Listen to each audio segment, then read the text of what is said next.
Hi, I'm Bernie. I am a bud tender at Showgrow, and I am Vice President of the Las Vegas Men's Chorus. So before I was here in Las Vegas, I was living in the military in Japan. Actually, I was in Yokosuka, which is about 2 hours south of Tokyo, and that's also where I met my fiance. And so he came out here beforehand, never having known anything about Vegas. We kind of jumped into a very big pond, but it was really good timing because it was right before all the Raiders stuff is built. And it came into play that he came out here before I did. He lived in an apartment for 4 or 5 months. We got here and we found an apartment that's literally right around in the corner over there as a nice little spot because Southwest Vegas is what's up. And we kind of started basing our lives in Vegas there. I found a job 5 minutes away. He works at a cheesecake factory. I sell weed. He slings cheesecake. It's a match made in heaven. And in the process of working at this dispensary, I got to know a lot of regulars. There's a lot of networking in this town. And when one door opens, you kind of go through that. And when I met Daniel, he said, "Hey, I'm a realtor." And I said, "Hey, I'm looking to not pay a bunch of money towards something that's not mine." And, we kind of took it from there. We had a couple meetings where we kind of talked and said, "Hey, is this viable?" I had to convince my guy that getting a house is worth more than actually just paying rent. There's a lot of times when you feel like you're ready to take a step to buy a house. He and I were definitely at that point in our relationship. It was like 2 years that we had known each other, and we'd pretty much been living together anyway the whole time, but we were ready to take the next step and buy something together. And that's something that you both have to be on the same page about when you get there. So I finally turned the page for him. And then we talked to Daniel. And from there, it was streamlined. It was like Nemo jumping into the Gulf Stream. We just went so fast. When I tell people that it took us 15 days to close on a house, they're like, "What?" And I'm like, thank Jeebus, thank my realtor, thank his broker. I don't even know what her job title is. She did it so quickly. I don't even remember her. What was her name? Her name was Becky. Becky, yes, Becky. And she was awesome. But we had a couple hiccups when we were buying our house, and we were still able to close really quickly, which is mind-boggling. But we ran into issues with not only the VA loan, but I am in the cannabis industry, so none of my income went towards the house, period. So it was all kind of hung off of what Darren could get with his income.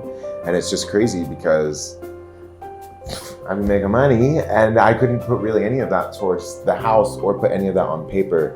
But it was such a smooth transition into getting the maximum the maximum VA loan that we could out of the situation. And not only that, quickly. One of my favorite parts about picking this house was picking this house. And Daniel, I went down to Daniel's office in Southwest over there, or not Southwest, Henderson area. And we sat, and he was like, "Where do you want to live?" Well, not where do you want to live. You were like, "What kind of style of house? What's your vibe?" And I gave him the vibe. And I didn't know the town well enough. I had only been here a year. But you made that weird horseshoe shape and the filter, just narrowing down where you want your house to be and not kind of prioritizing other things over location was really important to me, because if I can't hop on the freeway and get to where I need to go, I'm gonna feel like I'm really far removed from town. And so we found some really good spots, and then he did all these random little tricks all right, well, let's just see the new listings. All right, well, let's check out this little spot here where you got these nice little sweet spot of mansions in the middle of town that no one really talks about. Or let's check up over here. Okay, well, that's the senior community. It's nice houses, but you're not gonna live there. And then we found this house, which was on the market for 5 days before we came down here, and we're just kind of "Oh yeah, those pictures look great." I remember looking at pictures of a place down in South Point, and I was like, "Oh, it's beautiful, it's so modern, and there's the pool," and all the pictures were HDR, and it was real fancy on that website. But then we look at the spot, and he's like, "No," and I was like, "Oh, good, and I don't have to say no, But Another really cool part of the process was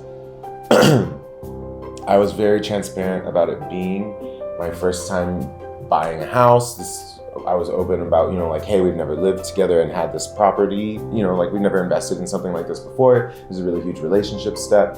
And I had asked him, like, what do you find is the most successful for homeowners? Because we were like, okay, we're gonna get like a casita and then we're gonna rent it out to, we're gonna have a little in-law suite. And he was all like, he's like, don't do that. Like, don't go into this, what is product of your, like, don't go into this situation with that in mind, because it's going to change what you want from your house.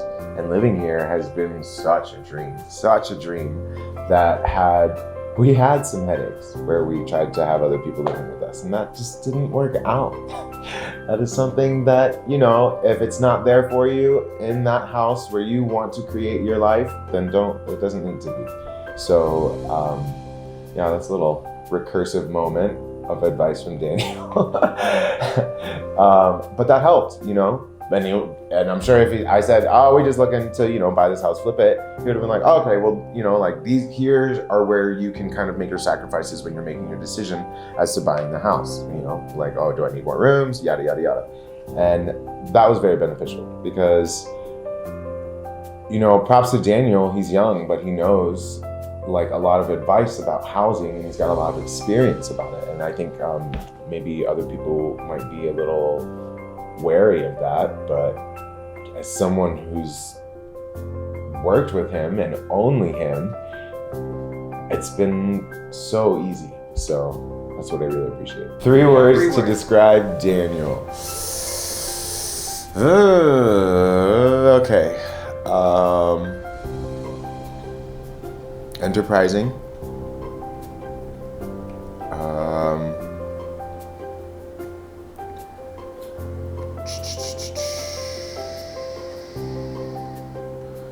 trying to think of the proper word for this. It's like, enterprising is good. Genuine. You've always been genuine with me. Never had an issue. And what else is there?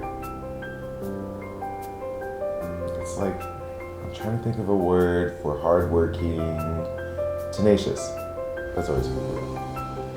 And by that, he's enterprising because he's always got a bigger thing that he's trying to work on, which if you have heard anyone say, keep people around you who get good news, not bad news, he's one of those people.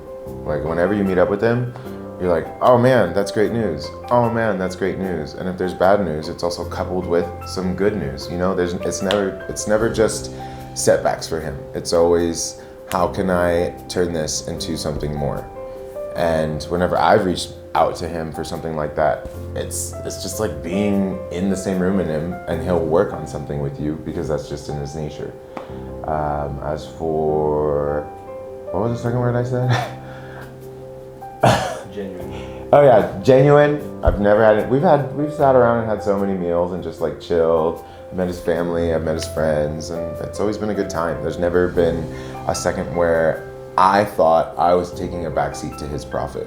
And oh yeah, one of the best parts, by the way, this is a sidebar, one of the best parts of buying the house was we're literally a block and a half away. When we found this spot on the map, it was so weird because I was like, oh my gosh, that's right up by my house.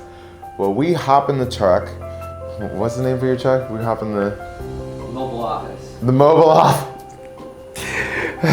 we hop in the mobile Raptor office there, and we came down, and I live kind of off of Russell, which is my last name, and then my first name is Patrick.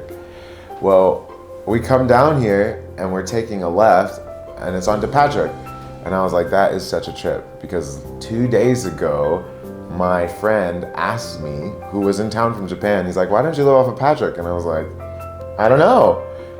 And then we go see Daniel, and that was like, Darren wasn't even with me when we looked and found and filtered that house out and everything, and we saw it, and we met the owner, which I heard you're never supposed to do. You're never supposed to do. He like opens up the door. He's like, "Hello, anything you want to give me? You can take the house. I'm leaving." And we're just like, I don't know. Like, I'm pretty sure when Daniel wasn't looking, I was like dancing and twirling in this little spot right over here. And so it was awesome, and this neighborhood's amazing. Anyway, back to the genuine factor. That was it. There was like, that was like a weird mix of genuine and enterprising, because I think we came out here and the numbers, I don't even know what kind of sales Daniel's used to, but this house is not the same price as the house he just listed. So when he came down and he was just like the homie about it, I was like, yo, this is bet, you know, like this is what's up. So we're gonna keep on going down this path. And that was really genuine about him. The last thing I'll say is tenacious. Like literally how I was talking earlier, how I don't hear a lot of bad news out of Daniel. I hear a lot more of, I'm working on this, I'm working on that, I'm working on that. And that's also kind of motivating for me, because, you know, he's a homie now. So when I see him doing well, I want to do well. That's encouraging. And that's always a really great spot. And having all the feels from this house. You know how many times I've cried in here because I'm so happy? Like, it's kind of sad. But it's also beautiful, because I would have not had that. I don't even like leaving my house anymore. You know? I don't. So, we're doing this interview at my house. DC was the right choice for me.